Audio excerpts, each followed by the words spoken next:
বাংলাদেশের সীমান্ত নজরদারিতে এবার ভারতের বড়সড় পদক্ষেপ।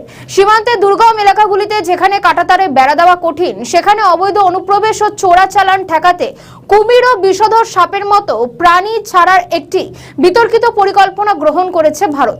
মূলত এসব দুর্গম এলাকায় অনুপ্রবেশকারীদের জন্য প্রাকৃতিক বাধা তৈরি করতেই এমন প্রস্তাব করা হয়েছে। বাংলাদেশের সঙ্গে ভারতের 4096 কিলোমিটার দীর্ঘ সীমান্ত অত্যন্ত দুর্গম ভূখণ্ডের মধ্যে দিয়ে গিয়েছে। আমাদের নতুন পেজ সাবস্ক্রাইব করুন আরও বাংলাদেশের খবর পেতে। ভারতের কেন্দ্র সরকার খতিয়ে দেখেছে এই বিস্তীর্ণ সীমান্তের কিছু অংশে কোনোভাবেই কাঁটাতারের বেড়া দেওয়া সম্ভব নয়। গত 26শে মার্চ এক অভ্যন্তরীণ চিঠিতে ভারতের বর্ডার সিকিউরিটি ফোর্স বা বিএসএফ পূর্ব ও উত্তর পূর্ব ফ্রন্টের সদর দফতরগুলিকে একটি নির্দেশ দেয়। এতে সীমান্তবর্তী ঝুঁকিপূর্ণ নদীপথগুলিতে সরীসৃপ ছেড়ে দেওয়ার সম্ভাবত যাচাই করে দেখতে বলা হয়েছে। বাংলাদেশ সীমান্তে বেড়া দেওয়ার ভারতের এমন পদক্ষেপ দেশটির মানবাধিকার কর্মী এবং বন্যপ্রাণী সংরক্ষণকারী উভয় পক্ষকে উদ্বিগ্ন করে তুলেছে। প্রশ্ন, সীমান্তের দুপাশে স্থানীয় জনগোষ্ঠী এবং এই অঞ্চলের বাস্তুসংস্থানের জন্য এমন পদক্ষেপের ঝুঁকি ঠিক কতটা?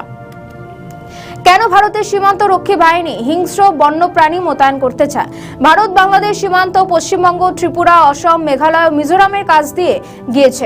এলাকাগুলি পাহাড়, নদী, উপত্যকা ঘেরা অত্যন্ত দুর্গম এক ভূখণ্ড। নয়াদিল্লি ইতিমধ্যেই প্রায় 3000 কিলোমিটার সীমান্তে বেড়া দিয়েছে, কিন্তু বাকি অংশগুলো জলাভূমি ও নদী রয়েছে। এসব জায়গায় সীমান্তের উভয় পাশে স্থানীয় মানুষ বসবাস করেন।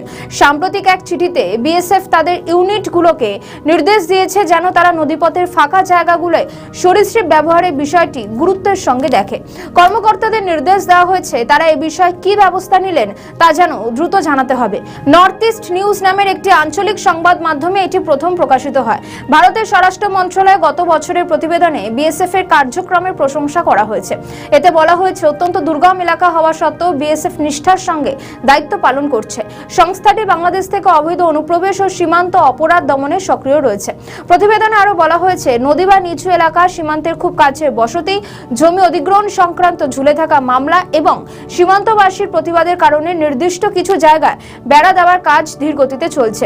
নরেন্দ্র মোদীর নেতৃত্বাধীন ভারতের হিন্দুত্ববাদী সরকার দীর্ঘদিন ধরে দাবি করে আসছে অনধিভুক্ত অভিবাসীরা ভারতের জন্য হুমকি।